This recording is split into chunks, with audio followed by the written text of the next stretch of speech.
Today I'm going to talk to you about ball marks. Every time your ball strikes the green, it creates some form of indentation on the putting surface.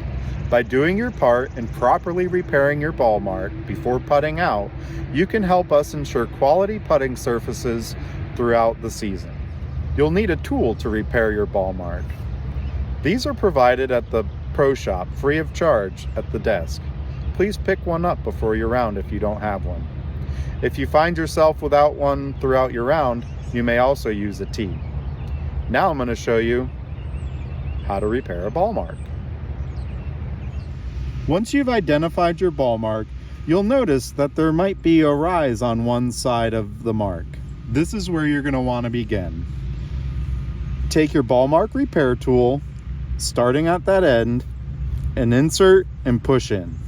Do so around the entirety of the ball mark.